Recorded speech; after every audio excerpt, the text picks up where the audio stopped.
Good morning kids. तो आज हम इंग्लिश ग्रामर के चैप्टर 9 की एक्सरसाइजेस फिल करेंगे। Exercise number C and D fill करेंगे और उनको सीखेंगे। समझ आया? चलिए स्टार्ट करते हैं। तो जो हमारी एक्सरसाइज नंबर सी है वो क्या है?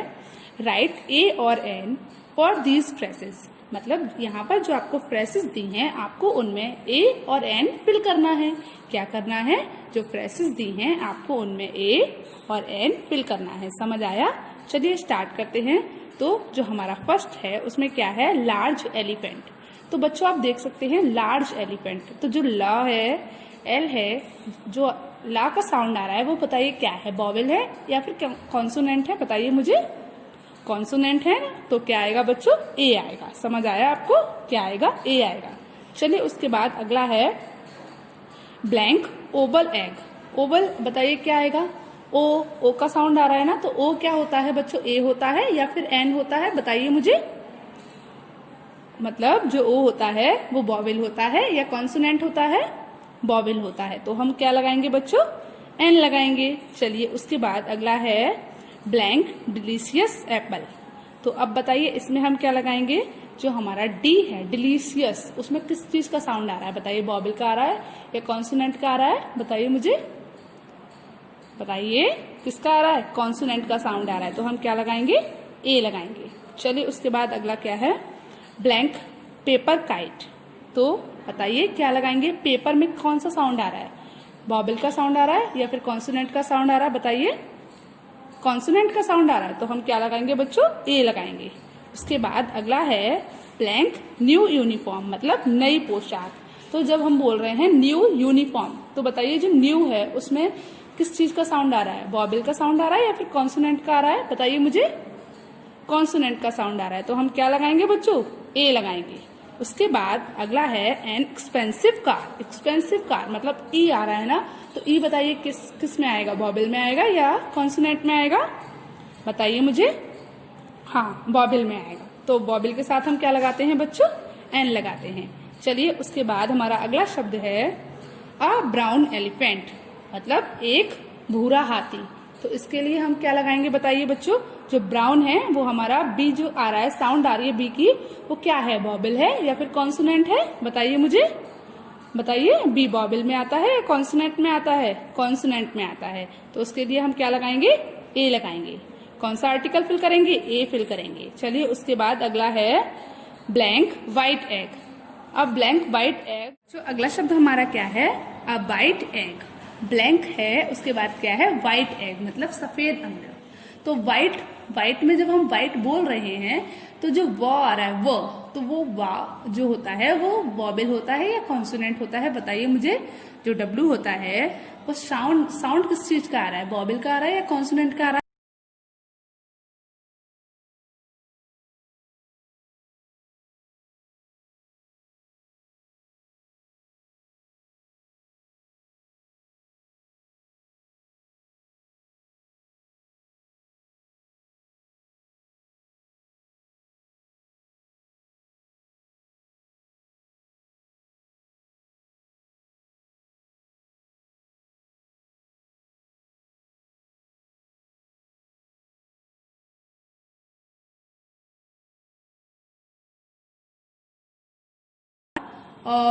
बताइए, वॉवेल का साउंड आ रहा है, तो कौन सा आर्टिकल फिल होगा?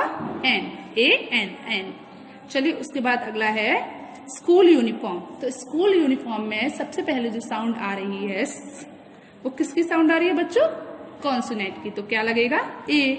उसके बाद अगला है अट्रैक्टिव कार। अट्रैक्टिव कार बताइए, अ आ रहा है ना, अट्रैक्टिव कार। तो अ क्या है? वॉवेल है या कॉन्सोनेंट है? बताइए मुझे। वॉवेल है या कॉन्सोनेंट है? वॉवेल है, तो क्या आएगा? एन आएगा। ओके, चलिए अगला देखते हैं। तो इंटेलिजेंट एलिफेंट। इंटेलिजेंट एलिफेंट मतलब बुद्धिमान हाथी। तो इंटेलिजेंट हम बोल रहे हैं, तो जो ई आ रही है वो स्वर होता है या व्यंजन होता है? बताइए। वॉवेल होता है या फिर कॉन्सोनेंट होता है? जल्दी बताइए, क्या होता है? वॉवेल। तो एन इंटेलिजेंट एलिफेंट, मतलब जो ई आ रहा है वो वॉवेल है या कॉन्सोनेंट है? बताइए मुझे। वॉवेल है ना, तो क्या आएगा? एन आएगा। चलिए उसके बाद अगला है टेस्टी एग मतलब स्वादिष्ट अंडा, स्वादिष्ट अंडा।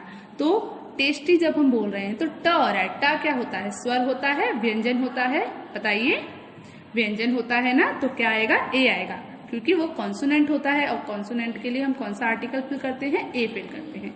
उसके बाद अगला है ब्लैंक स्मॉल एप्पल मतलब छोटा सेब, कैसा सेब, छोटा सेब। तो स्मॉल एप्पल, स्मॉल स आ रहा है ना, तो स क्या होता है बताइए मुझे, वॉवेल होता है या कॉन्सोनेंट होता है, स्वर होता है या व्यंजन होता है, बताइए बताइए जल्दी, व्यंजन होता है ना, तो व्यंजन के साथ हम क्या लगाते हैं बच्चों, ए लगाते हैं, तो हमने ए फिल कर दिया। चलिए उसके बाद अगला है कलरफुल काइट। कलरफुल काइट में जो हमारा क आ रहा है, तो का क्या है, स्वर है या व्यंजन है, बताइए मुझे। का व्यंजन होता है ना, और कॉन्सोनेंट भी होता है ना, कॉन्सोनेंट को ही तो व्यंजन बोलते हैं, तो का क्या है हमारा, व्यंजन है, और सी क्या है, कॉन्सोनेंट है। तो कॉन्सोनेंट का साउंड आ रहा है ना, तो क्या लगाएंगे हम, ए लगाएंगे। उसके बाद अगला है इंजीनियर यूनिफॉर्म। इंजीनियर यूनिफॉर्म मतलब एक इंजीनियर की पोशाक, ठीक है। तो इंजीनियर में हमारा क्या आ रहा है साउंड, बताइए किसका आ रहा है, ई का आ रहा है। तो ई हमारा वॉवेल होता है या कॉन्सोनेंट होता है, बताइए वॉवेल होता है, तो क्या आएगा उसके साथ, बताइए जल्दी बच्चों, एन आएगा। उसके बाद अगला है ब्लैंक ऑटोमेटिक कार। तो ऑटोमेटिक कार में हम क्या बोल रहे हैं, अ क्या होता है, स्वर होता है या व्यंजन होता है, बताइए स्वर होता है ना, तो उसके लिए क्या आता है बच्चों, एन आता है। आपको समझ में आया। चलिए एक बार सबकी हिंदी को पढ़ते हैं।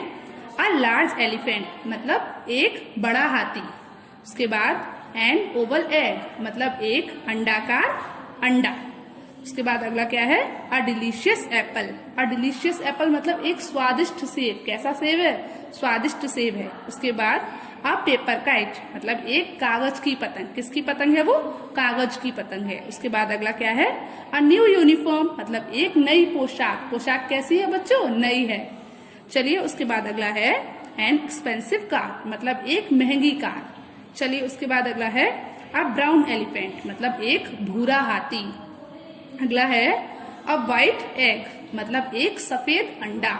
अ व्हाइट एग मतलब क्या हुआ, एक सफेद अंडा। चलिए उसके बाद अगला है अ रेड एप्पल मतलब एक लाल सेब। एन ऑरेंज काइट मतलब क्या हुआ, एक नारंगी पतंग। अब आप यहाँ पर ये मत कहना एक संतरा पतंग, अच्छा थोड़ा ना लगेगा, संतरा पतंग थोड़ा ना होता है, क्या होता है, एक नारंगी पतंग। ऑरेंज एक रंग भी होता है ना, इसीलिए। चलिए उसके बाद अगला है स्कूल यूनिफॉर्म मतलब एक स्कूल की पोशाक। जैसे आप अपने स्कूल आते थे तो आप पोशाक पहनकर आते थे ना, स्कूल यूनिफॉर्म, उसी को हम बोलते हैं स्कूल यूनिफॉर्म। चलिए उसके बाद अगला क्या है, एन अट्रैक्टिव कार मतलब एक आकर्षक कार, ठीक है। चलिए उसके बाद अगला है एन इंटेलिजेंट एलिफेंट मतलब एक बुद्धिमान हाथी। उसके बाद अगला क्या है, अ टेस्टी एग मतलब एक स्वादिष्ट अंडा, स्वादिष्ट अंडा, ठीक है। चलिए उसके बाद अगला क्या है, अ स्मॉल एप्पल मतलब एक छोटा सा सेब, कैसा सेब, छोटा सेब। उसके बाद अगला क्या है, अ कलरफुल काइट। कलरफुल काइट मतलब रंगीन पतंग, कैसी पतंग जिसमें बहुत सारे रंग हैं, कलरफुल है वो काइट, तो उसे हम क्या बोलेंगे बच्चों, रंगीन काइट, रंगीन पतंग। चलिए उसके बाद अगला है एन इंजीनियर्स यूनिफॉर्म मतलब एक इंजीनियर की पोशाक, क्या, इंजीनियर की पोशाक। उसके बाद अगला है ऑटोमेटिक कार। ऑटोमेटिक कार जैसे जानते हो ना आप, जो सेल से चलती है वो वाली कार ऑटोमेटिक कार होती है। ओके, समझ आया। चलिए अब हम अपनी अगली एक्सरसाइज देखते हैं। तो अगली एक्सरसाइज क्या है हमारी, fill in the blanks with suitable article where necessary. मतलब हमको यहाँ पर ऐसा आर्टिकल फिल करना है जो जिस जगह पर नेसेसरी है, मतलब जिसको जिस चीज की जरूरत है हमें वही वाला आर्टिकल फिल करना है। समझ आया आपको। तो आपको ये तो पता ही है कौन कौन से आर्टिकल होते हैं, बताइए एक बार जरा मुझे। ए, एन और the. A man hired blank us.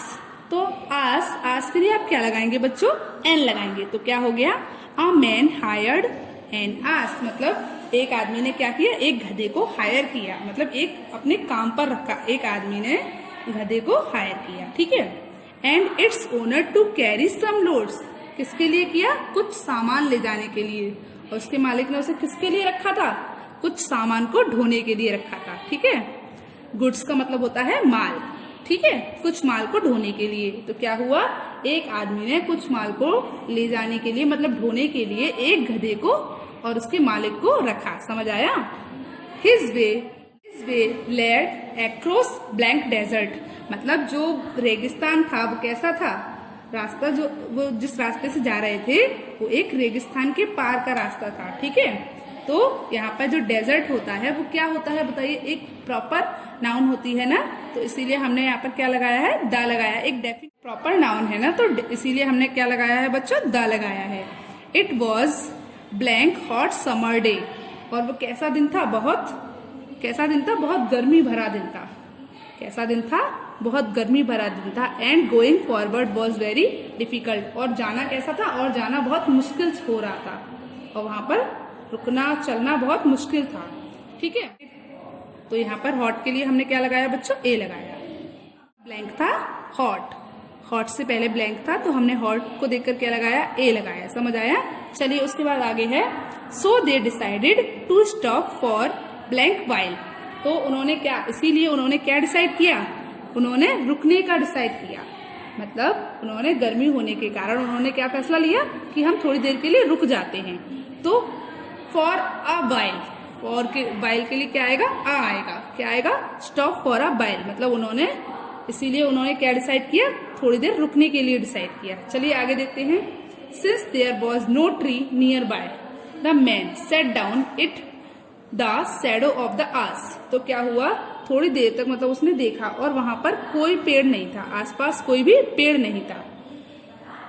The man, अब देखिए बच्चों, हमने मैन के लिए क्या लगाया है, दा लगाया है। क्यों लगाया है, क्योंकि हम अब जिस आदमी की बात कर रहे हैं, हम उसकी पहले ही बात कर चुके हैं ना, तो अब हम इसी आदमी के बारे में बात कर रहे हैं ना, तो हम जानते हैं कि वही आदमी है, एक पर्टिकुलर व्यक्ति है जिसके बारे में हम पहले ही बात कर चुके हैं, तो इसीलिए अब हम बच्चों क्या लगा रहे हैं, दा लगा रहे हैं।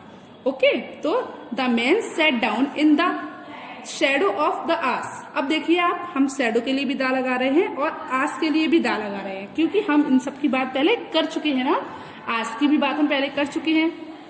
तो अब आप जानते हो कि हम कौन से वाले आस के बारे में बात कर रहे हैं, उसी आस के बारे में बात कर रहे हैं ना, उसी गधे के बारे में बात कर रहे हैं जिस गधे के बारे में हम पहले बात कर चुके हैं, तो आपको उस गधे के बारे में पता है। ओके, तो क्या हुआ, आदमी ने क्या किया, वो उस गधे की छाया के नीचे बैठ गया, गधे की छाया के नीचे बैठ गया। तो क्योंकि आदमी के पास तो कोई पेड़ नहीं था उसके आसपास, वहां पर कोई पेड़ नहीं था उसके आसपास, तो इसीलिए उसने क्या किया, वह गधे की छाया के नीचे बैठ गया। ठीक है, आगे देखते हैं। At this blank honour of blank as become angry. At this blank honour, मतलब जो ऑनर था, जो गधे का मालिक था, उसके लिए भी अब हमने क्या लगाया बच्चों, दा लगाया, क्योंकि ओनर के बारे में भी हम पहले बात कर चुके हैं, जो गधे का मालिक है उसके बारे में हम पहले बोल चुके हैं ना, देखिए ऊपर, तो इसीलिए हमने यहाँ पर भी क्या लगाया, दा लगाया। ऑफ आस, समझ आया। अब आगे देखते हैं। He said friend you hired only the ass, क्या कहा कि दोस्त तुमने सिर्फ गधे को हायर्ड किया है, तुमने सिर्फ गधे को काम पर रखा है, एंड नॉट इट्स शैडो, ना कि उसकी छाया को, सिर्फ तुमने गधे को क्या रखा है, गधे को काम पर रखा है, उसकी छाया को नहीं रखा है। तो उसका मालिक गुस्सा होने लगा, क्योंकि आप जानते हो ना, गधे का मालिक गुस्सा होने लगा, तो उसने क्या कहा कि दोस्त तुमने सिर्फ गधे को काम पर रखा है, ना कि उसकी छाया को। If you want the shadow also you must pay for it, अगर तुम उसकी छाया में बैठना चाहते हो, अगर तुम उसकी छाया भी चाहते हो, तो उसके लिए भी क्या करना पड़ेगा, तुमको भुगतान करना पड़ेगा। समझ आया आपको। तो क्या बोला उसने, एक आदमी था, उसने एक गधे को हायर किया और उसके मालिक को, मतलब उसके जो गधे का मालिक था उसको भी हायर किया, किसके लिए, सामान ले जाने के लिए, सामान ढोने के लिए। तो वो जिस रास्ते से जा रहे थे, वो रास्ता कैसा था, रेगिस्तान के पार था, तो वहां जाना बहुत मुश्किल था और बहुत गर्मी का समय था, तो उन्होंने क्या किया, रुकने का फैसला किया। ठीक है, तो वो रुक गए। तो क्या हुआ, जहां पर वो रुके थे वहां कोई आसपास कोई पेड़ नहीं था, तो इसीलिए जो आदमी था उसने क्या किया, वो गधे की छाया के नीचे बैठ गया।